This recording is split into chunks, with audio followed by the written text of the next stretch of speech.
I'm Justin McRoberts, and you are listening to the Title Pending audio series, a collection of readings focused on moments in my own creative history that I hope shed an inspired light on yours. Chapter 10, The Market and the Muse. As is often noticed, Vincent van Gogh sold almost nothing of his work while he lived. This is something many of us find almost admirable about Van Gogh and his story. We like to romanticize his early failures. Perhaps doing so allows us to feel like our own failures, particularly in sales, make us part of that rich tradition of great but uncelebrated artists. That's a legitimate desire, but there's another more insidious interpretation of our romance with Van Gogh's failure.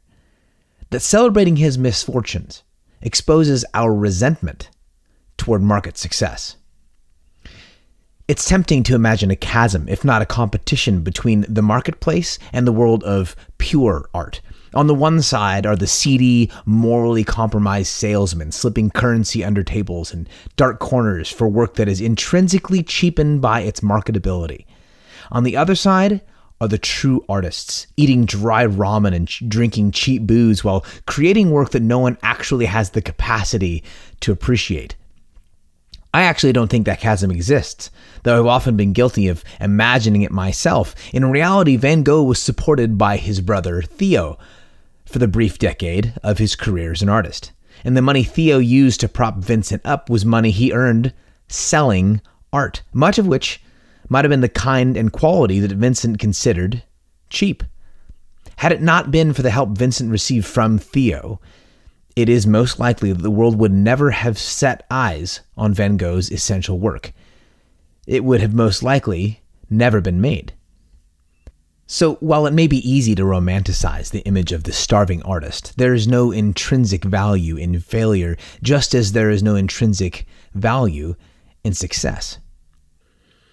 If you choose to sell what you make, then for the sake of all things worth swearing by, don't believe for a minute that doing so makes you a sellout. Sales are often a way to determine that a piece is connecting with people, and I think that's more than an acceptable marker for your work's progress. Some art sells, some doesn't. Making art with broad appeal is an art form in and of itself. The trick is to not allow sales to become the only way you measure your work's value. Let your own joy in what you've made, as well as the process by which you make it, be a metric of success as well. Let the satisfaction of existing readers, viewers, or listeners be another. Any of these are equally weighty measurements of a piece's value. None of them, including sales, are fully definitive.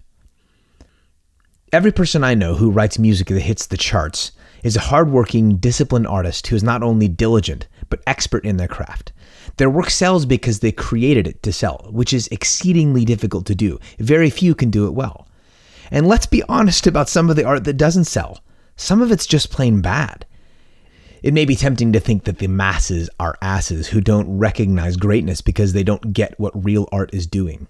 But I don't think that's always the case. Sometimes it is. There are plenty of diligent, talented, expert artists who do not manage to sell well. But sometimes folks see plenty about what an artist is doing. They just don't connect with it. They don't want it in their eyes, ears, and minds. Let's give listeners, readers, and viewers more credit. You're one of them after all. So, how much bearing do sales have on the value of the work you produce? Well, in short, as much or as little as you would like them to. I think the answer to that question is entirely up to you. Just keep the metric of sales, or any other single metric, from becoming your only metric for success. Popularity is not a sign of cheap art. Instead, popularity might just mean that what you're making is connecting with people, which is part of what good art does.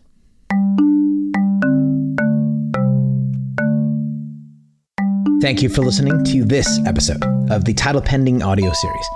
If you've enjoyed listening and you'd like to take another step or two in the direction of your own creative process, navigate your way to yourcreativeprocess.info.